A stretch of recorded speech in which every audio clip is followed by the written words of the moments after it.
आप देख रहे हैं मलिक न्यूज 24। नजर सच खबर पर। कांग्रेस नेता कन्हैया कुमार ने वोटर अधिकार यात्रा पर कहा, वोटर अधिकार यात्रा का आज तीसरा दिन है। ये यात्रा गया से शुरू होकर आगे तक जाएगी। यात्रा सासाराम से शुरू हुई थी और हम सब आगे बढ़ रहे हैं।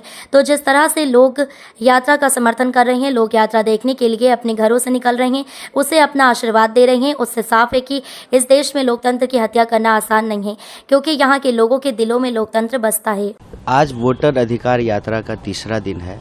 गया जी से यह यात्रा शुरू होकर के आगे जो है बरबीघा तक जाएगी। यात्रा जब सासाराम से शुरू हुई, रैली से लेकर के विभिन्न जिलों से गुजरते हुए जब हम लोग आगे बढ़ रहे हैं, तो जिस तरीके से जनता अपना जन समर्थन दे रही है, लोग घरों से बाहर निकल करके यात्रा को देख रहे हैं, इसको अपना आशीर्वाद दे रहे हैं, उससे एक बात बिल्कुल साफ है कि इस देश में लोकतंत्र की हत्या करना, लोकतंत्र का गला दबाना आसान नहीं है, क्योंकि यहाँ के लोगों के दिलों में लोकतंत्र बसता है।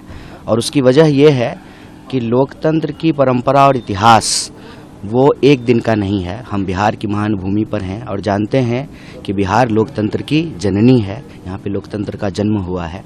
इसलिए जब लोगों को यह समझ में आया वोट ही नहीं रहेगा, जब वोट का अधिकार ही नहीं रहेगा, जब सरकार ही चोरी से चुनी जाएगी, तो स्वाभाविक रूप से जनता का काम ईमानदारी से नहीं होगा। वोट का अधिकार है, इसीलिए रोजी रोटी का अधिकार है। वोट का अधिकार है, इसलिए जो है कपड़ा मकान का अधिकार है, इसीलिए बोलने का अधिकार है, इसीलिए जीने का अधिकार है, शिक्षा का अधिकार है।